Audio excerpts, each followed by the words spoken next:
Does Kyler Murray deserve the criticism he's gotten? Yeah, up until last year. What do I mean? Let's discuss.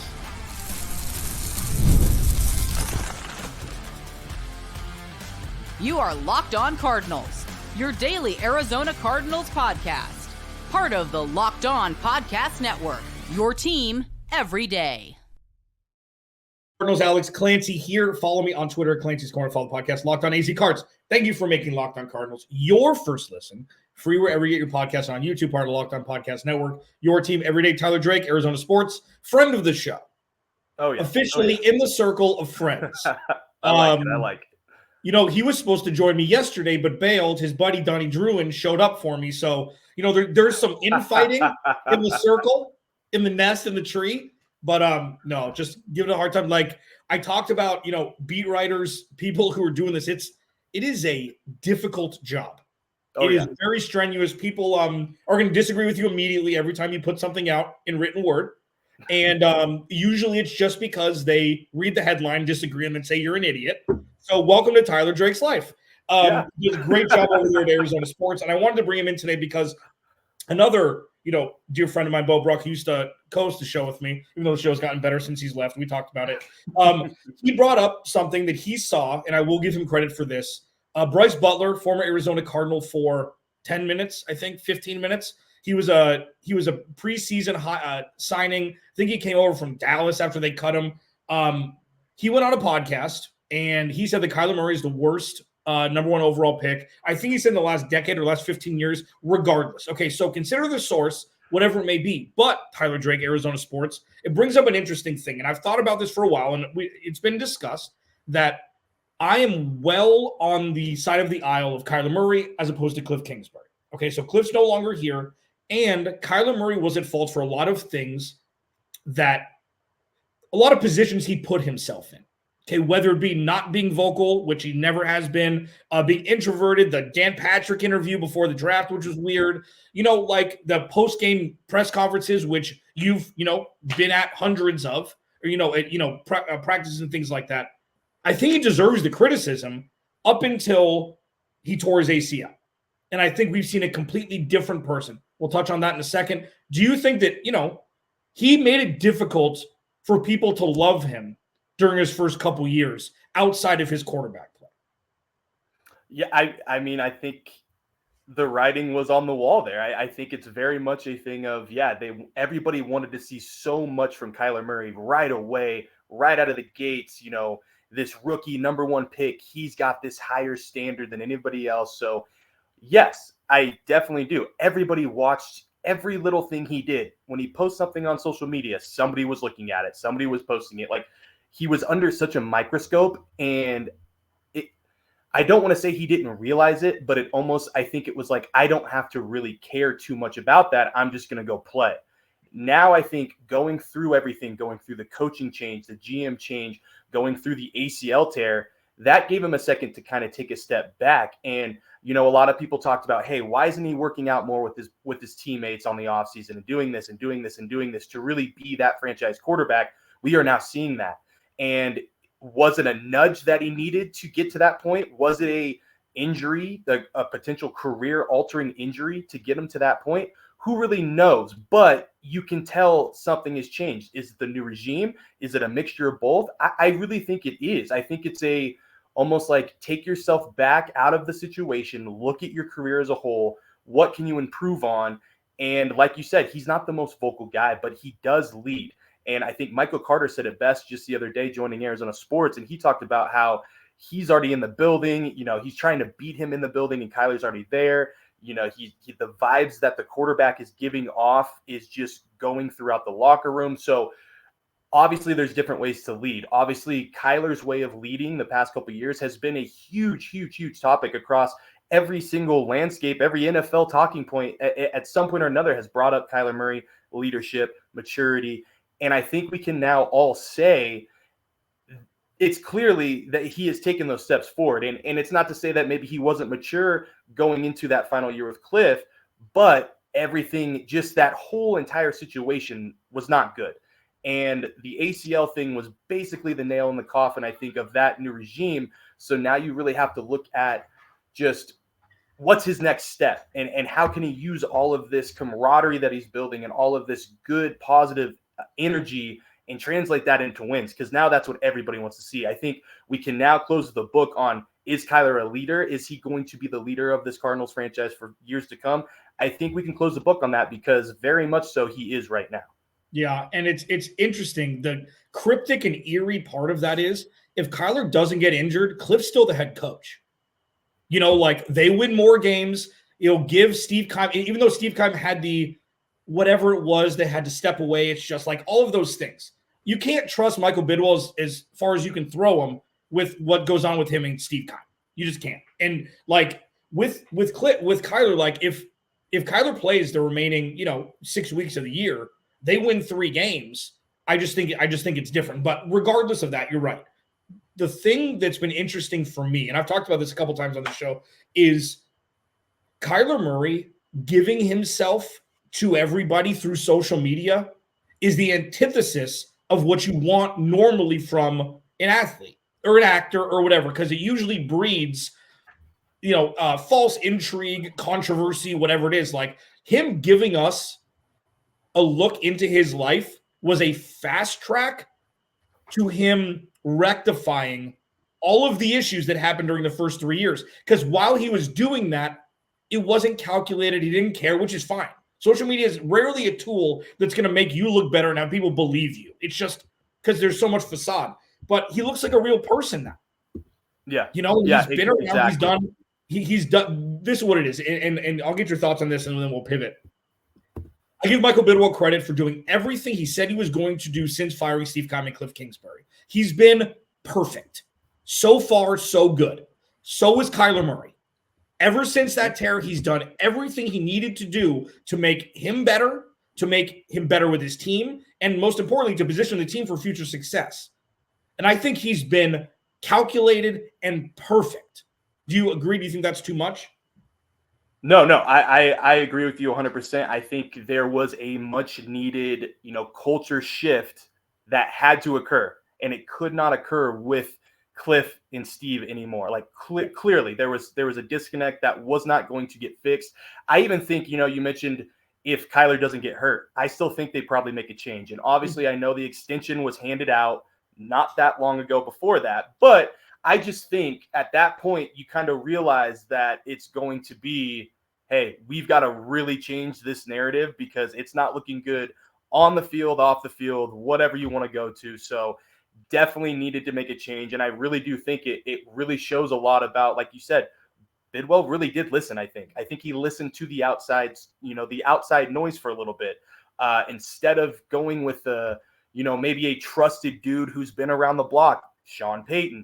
He instead goes and gets a young guy who has now really galvanized this locker room to where they only won 4 games last year. And this team feels like it's coming off a playoff run, to be honest. Yeah, it's crazy. Yeah, and the one thing, and we're going to get into OTAs here, breath of fresh air in the next segment. The metaphor for Kyler Murray's first version and what he dealt with was week 1, his rookie year. Detroit beats him up in the first half. It's on Kyler Murray. Everything's discombobulated. Cliff, the dingle, said, "Oh, I thought I could get fired at halftime." And then Kyler Murray comes back and gets them to a tie, and they were a Tremaine Brock throw off his chest plate in Detroit territory from them getting an absolutely ridiculous week 1 win in Kyler Murray's rookie year. That was Kyler Murray's first 4 years. That was it. And now what we're seeing in Philly, now what we're seeing against against Seattle outside of Matt Prater's kicks, like, that's what this version looks like. And with all the infusion of talent now, OTAs are happening. What is it going to look like? Things that are not so voluntary anymore in the desert. We'll discuss it next. Tyler Drake, Arizona Sports, Locked On Cardinals. Your team, your team every day. This episode of Locked On Cardinals is brought to you by eBay Motors. Passion, drive, patience. The formula of winning championships is also what keeps your ride or die alive. And eBay Motors has everything you need to maintain your vehicle and level it up to peak performance. Superchargers, roof racks, exhaust kits, LED headlights, and more. Whether you're into speed, power, or style, eBay Motors has you covered, man. With over 122 million parts for your number one ride or die, you'll always find exactly what you're looking for. And with eBay Guaranteed Fit, your part is guaranteed to fit your ride every time or your money back, because with eBay Motors, you're burning rubber, not cash. See what they did there? With all the parts you need at the prices you want, it's easy to make your car the MVP and bring home huge wins. Keep your ride or die alive at ebaymotors.com. Eligible items only. Exclusions apply. eBay Guaranteed Fit. Only available to U.S. customers. Alex Clancy, Locked On Cardinals. Tyler Drake. What? Dude, I turn this up. What are we doing here? Arizona Sports, also host of Cardinals Corner. Great podcast you guys do over there. OTAs. This is like, I feel like a kid in a candy store. Like it's just like, oh, this is what the rest of the sports world feels like during OTAs. Because a lot of times it's like, oh, there are holdouts. Especially when you get to veterans, it's like, oh, Rodney Hudson retired again. The mandatory. It's like everybody's there. Will Hernandez said it best, and you can add to this because you were in the room. There's very few things that are voluntary right now. We're not seeing voluntary as part of these OTAs and the early on mini camps. Talk to me about, first off, before we get into Marvin Harrison Jr. next, like, give me the vibes. And don't, like, this is one thing that I have to train my brain into, and I'm sure you've done yourself. It's like not comparing it to what it was, taking it in a vacuum for what it is and the impact it has. Like, I feel like this is all just, a 3-day weekend that we're experiencing right now at OTAs. Like the feel of that. That might be the best way to describe it, man. Really, like I was talking about it the other day. I think I walked in on Monday and I looked at everybody. I looked at Bo, looked at Donnie, looked at everybody. I said, "This is kind of weird, isn't it? Like we're coming in here and we're not having to worry about who's going to be on the field and who's not." Like a part of me was like, "Hey, maybe we got to double check the Buddhas out there." But honestly, like that very far back of the brain. So just to feel that and just to see that, like even before anybody came and talked to us, to realize like, whoa, there's not all this off the field report here of the dysfunction almost that's going on. No, everyone's here and ready to work. And then you get everybody coming in and it's legitimately, this isn't voluntary. I think there was 2 guys that I did not count out there. I didn't see out there, Kelvin Beachum, Jesse Luketa. And who knows if they were there the rest of the week. We only get the 1 day, but just seeing that kind of attendance, I don't think we saw that in previous years. And it wasn't just that they were there. Oh yeah, we're checking off the box. We don't have to be here, but we're here. No, these guys were getting to business. It did not feel like the first round of OTAs. It felt like this was a normal practice week, getting ready for a game, just based on how everybody responded and everybody just dove in. There was no walking. I mean, people were having fun, but people were also getting down to business. And then you have Will Hernandez, when he got asked about it, what do you think about these OTAs and these voluntary OTAs? And he goes, "You mean voluntarily mandatory?" And I think that's the tone right there, man. It's voluntarily mandatory. And if you're not with the picture, they're going to know that. If you're with the picture, they're going to know that. Like, there is no skating by this team. They know everything. Like, I was at a leadership discussion with JG the other day, and just the way he held that, it was very impressive of kind of seeing the ins and outs of, hey, the emotional intelligence, 5 buckets. We've got to hit on all these. There's negative and positive leadership. We've got to make sure we're utilizing, the positive side, but there's also a way to utilize the negative side in a way that's not going to rip somebody to shreds. And I think just seeing that kind of mentality come even more out in year 2, knowing that all these guys exactly have a plan of what they need to do. The coaches know what exactly the other guy's going to say. It feels like, ASU Kenny Dillingham, the head coach, sat in for an OTAs on Wednesday, I believe, and said like it was impressive to see the amount of concise communication was going from coach to coach. And he said, I mean, that right there shows you the culture is not only getting built, it's flourishing right now inside Arizona's Tempe training facility. Yeah,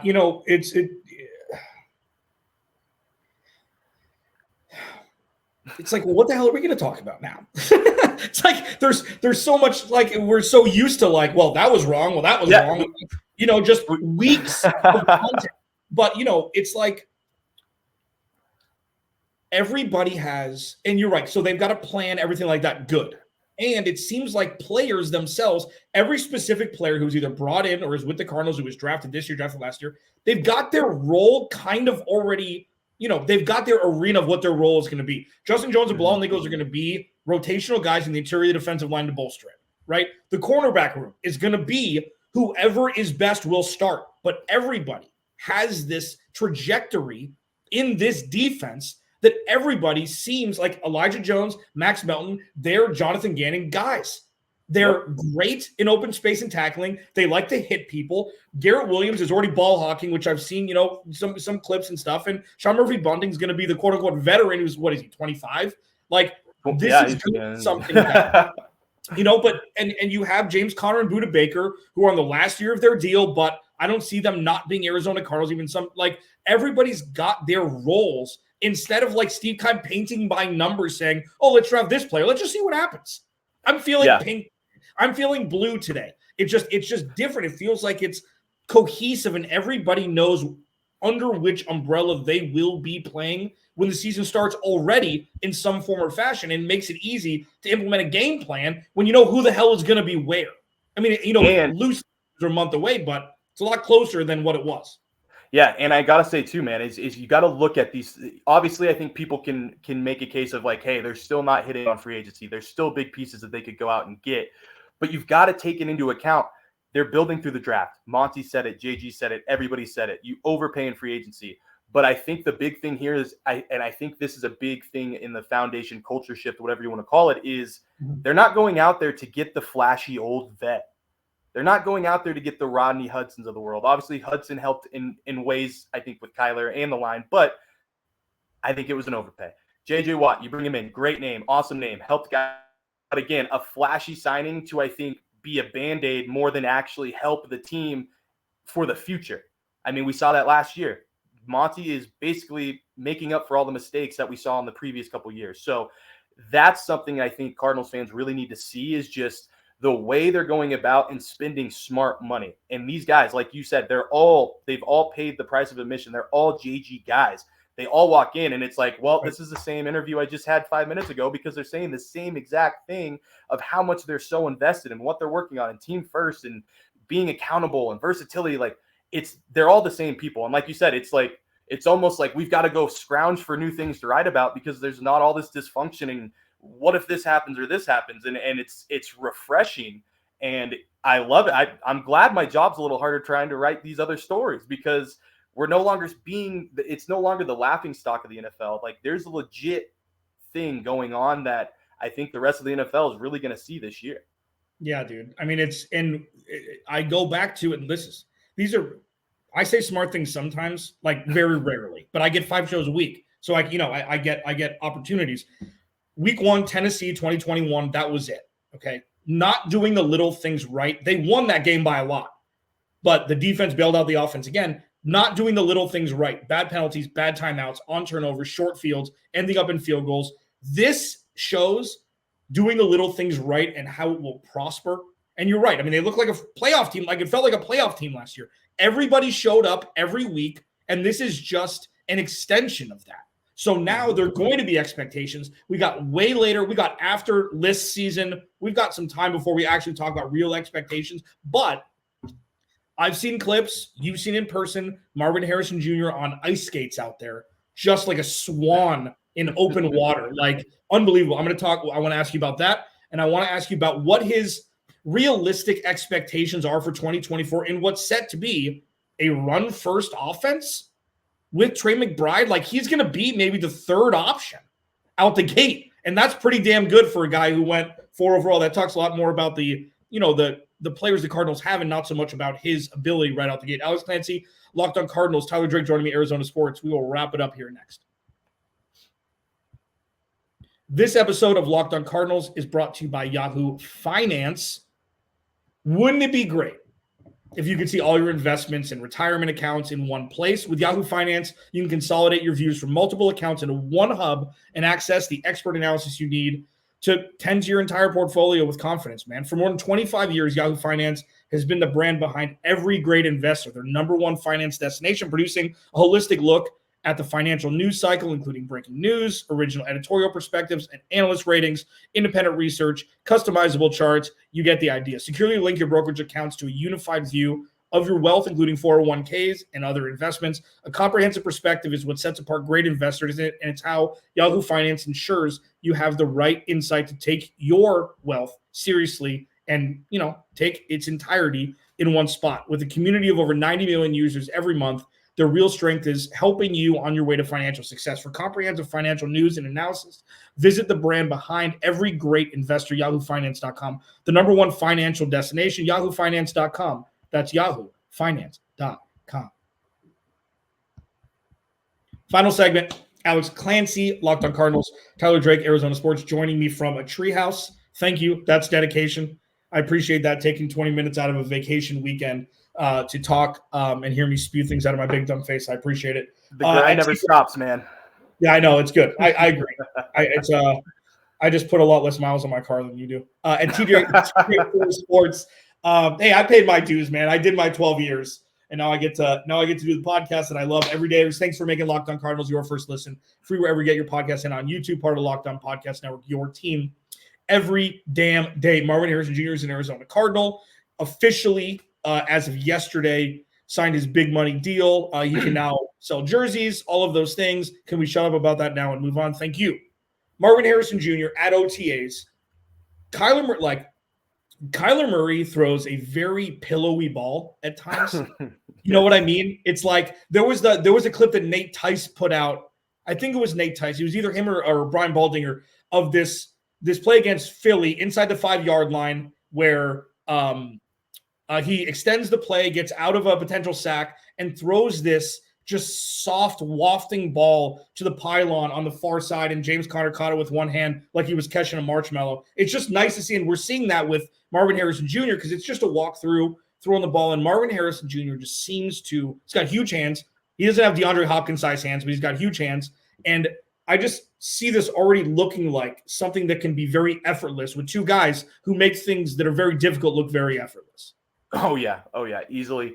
He very much gives me it's funny how you mentioned D-Hop. He kind of gives me those kind of vibes of just when he steps on the field, you can tell the guy's got something a little extra to him. Like, we didn't get to see a lot in the open portion of what I can report, and it was, I think, probably 2 passes he got, like actual balls in his hands, like from Kyler. But yeah, it just looks easy, effortless. It's obviously, like you said, walkthroughs, but it really does look very like nonchalant. Let me just grab this. It's no big deal. Like, it looks like he's kind of gliding. It really does. And it's weird to say that because a part of me is like, yeah, you can't really see that in walkthroughs. OTAs are barely doing anything. But yeah, this guy, it's just, you can tell he's at home on the field. I think that's the thing. The dude just feels like he's at home. It looks like that, at least from my perspective. Yeah, I mean, if he has 80% of the work ethic that his dad did with Peyton Manning, I mean, the Cardinals are going to be in really good shape. Now, the interesting part about this is he comes to a team with 2 incredible playmakers who have been the most important offensive pieces. Trey McBride emerged last year, and James Conner has been the most important offensive player not named Kyler Murray since he was signed. What going on 3 years ago? And I think this is his 4th year with the Cardinals. And he should be getting an extension. Well, yeah, and that's the thing. Like, here's the thing, ladies and gentlemen. James Conner needs to retire an Arizona Cardinal, and people 5 years – oh, that's right. Wait, James Conner played for the Steelers. I forgot about that. That's what you want his career to be. Yes. With Trey Benson here, turns into the LeGarrette Blunt role. I'm getting super excited. We're talking about Marvin Harrison Jr. now. Stop it, Tyler. Okay, so Marvin Harrison Jr. is coming into a team. Drew Petzing likes to run the ball. Drew Petzing likes to run play action. And – a lot of times, in my opinion at least, Marvin Harrison Jr. is not going to get the 15 targets that everybody wants. He may get 10, may get 8, may get 12, whatever it is. They don't need him to be the number one option. Do you think that this is going to be a run-first offense? And if so, what are the real expectations? Even if he has a majestic rookie year, I just don't see him having 1,500 yards receiving and 15 touchdowns. Mm-hmm. Yeah. So, I mean, definitely run first. I think that's the bread and butter of this team. It's a more traditional offense. Petzing, I think, loves that. No longer the shotgun. Don't even have to really think about that one anymore. That feels years ago now, actually, like years and years ago now. Very different, traditional, run the rock, give it to Connor. Really, and you look at the other guys they brought in, Isaiah Adams, you bring in Tip Ryman. I mean, these guys are made for blocking. So run blocking. And so I think very much this is still going to be give the ball to Connor, let him do his thing, give it to Trey, give it to Mike. Give it to Trey, give it to Michael Carter, let them do their thing. But I still think that's going to open up a lot of windows for Trey and Marvin. When I look at it, man, and yeah, with that run game first mentality, I'm still thinking, I mean, number one option coming in, wide receiver room pretty much has changed. Seems like top down. Obviously, Michael Wilson, Greg Dortch still there, but they've gotten bigger. There's more weapons. I just think, I mean, 1,100, I think, should be the starting point, in my opinion, and I think about 8 touchdowns. That's where I'm at, because obviously there's a lot of mouths to feed, but I still think even if he doesn't get the 15 targets, he's going to make the most out of the 8 to 10 that he's going to get probably every game. And I just think they're going to utilize him in the red zone more than I think people think. And he's going to be that deep threat that Kyler's been looking for years. So 1,108 is probably my starting point. I feel comfortable saying that. Going any higher than that, I with the run first, with Trey, with just the other weapons this team has now, like you said, he doesn't have to put up those gaudy, crazy 1,500 yards. Like, honestly, he probably shouldn't be doing that, because that might be taking away from another part of the offense. So 11-8 feels like a very good spot that he could really do his thing while not taking away from what the offensive identity is. Right. And Jonathan Gannon's, he's not going to be a guy that's going to force it just because, and if you want to watch, somebody in shotgun and clap instead of saying hike, you can watch the Washington professional football team, who's going to be in Arizona in the first month of the season. So agreed. And here's the thing. There's a couple things and I can actually relate this to Kyler Murray, how I've been discussing Kyler Murray. Kyler Murray's most effective when he throws the ball 25 times. He throws for 260 yards and 2 touchdowns. Maybe that's 40 yards on the ground. He doesn't have to have Oklahoma numbers to be effective, especially in this offense. This offense is going to be boring as hell for people who want fantasy popcorn stuff all over the place. And it's something that if Marvin Harrison Jr. has 1,100 yards receiving and 8 touchdowns, the Cardinals win more games than they lose. If they're relying on a rookie, if he ends up with those numbers, that means the Cardinals probably won more games than they lost. Like, if you're relying on a rookie to have 120 receptions and 1,700 yards and 12 touchdowns to win a game, things are broken. Mm-hmm. And this offense isn't broken. Trey McBride is going to be the number, I call them pass catchers, because Trey McBride is a great pass and run blocker, but he's the number one pass catcher on this team. And you just kind of group it together. But what will happen is either they're going to stack 8 in the box and Marvin Harrison Jr. is not going to have bracketed coverage, or they're going to bracket Marvin Harrison Jr. and James Conner and Trey Benz are going to run all over the place. Yeah, that's what your poison right now. Offense looks like. Yep. It's pick your poison for sure. Yeah, I mean, so I'm getting jacked up, man. I mean, because it's like, but the thing is, it's going to be about the defense. I did a show yesterday that said the cornerback room is the most pivotal position group. It's pivotal because it'll sway one way or the other. And I'm getting comments about pass rush, how pass rush is. The pass rush already isn't. The pass rush wasn't added. They didn't add enough to make that an actual strength of this team. It's better. And we'll see what happens with Zaven Collins. I know you've been tweeting out, there's been glowing reviews over Zaven Collins' approach towards not getting his 5th-year option picked up. But we haven't seen it yet. There's a bunch of kids in the cornerback room, a bunch of rookies and second-year guys. So that's going to be the position. But with this, now there's no excuse, and there won't be, for the offense to be the bona fide strength of this team and to be able to manage the clock in a way that you're not going to put all that pressure on the defense. Do you see that as – and you just have to trust your veterans on defense to keep the pieces together right now and teach the rookies how to, catch up? I mean, is that pretty much what we're looking at here? Yeah, I think the name of the game is, traditional football, control the time of possession and give your offense as much time as they can possibly have to score, and don't give the other side as much time to score. I really think it's as simple as that. And yeah, it's interesting because the cornerbacks room, they obviously went and added some more pieces that shows you that they want to see more out of that group. The pass rushing department, though, it is interesting to see. Xavier Thomas is really the only addition really in the offseason they've had. It's very interesting because there's two sides of the coin. Is it they didn't like any of the options in free agency or any of the other options in the draft? Or is it that they really believe that the BJ Ojolaris of the world, the Zaven Collins and the Dennis Gardex can really take another step forward in this defense and really become a solid rotation of pass rushers? And, BJ looks different. He looks different from what I can see, and he looks faster, looks bigger. Zaven also looks bigger. And like you said, we'll have to see how he really, reacts to not getting that fifth-year option on the field. But I'm very intrigued with the overall thinking of the pass rushing room right now because, like I said, they didn't really get a lot of help for him. So they obviously either feel like the guys are in the room that they feel can really turn the needle or turn the page and really step it up another notch, or that's going to be the big position they've got to address this next, offseason. But pass rusher really sticking out to me right now because if BJ can take that next step, it could really help every other piece of this defense moving forward. You get a better pass rush, you've got a better their secondary is going to not be as stressed out against on every play. Quarterback's got time, it's going to be a problem. So you get those guys at least getting close to the quarterback more than they were last year, everything's going to flow way better. And I think, BJ's got to be one of the top guys I'm looking at this year to really take that next step.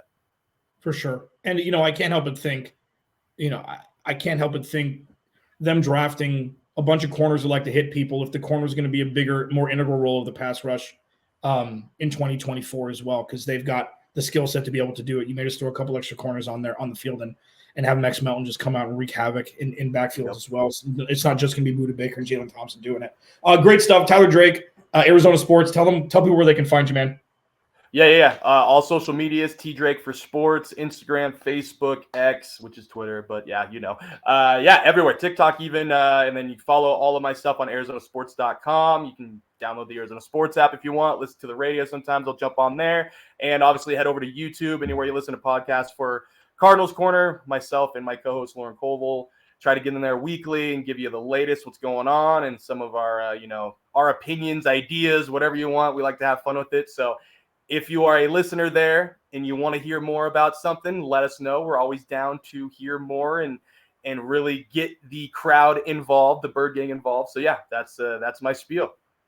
Love it. Alex Clancy, Locked On Cardinals. Hope you enjoy your weekend. Remember, without you, there is no me. I'll talk to you on Monday.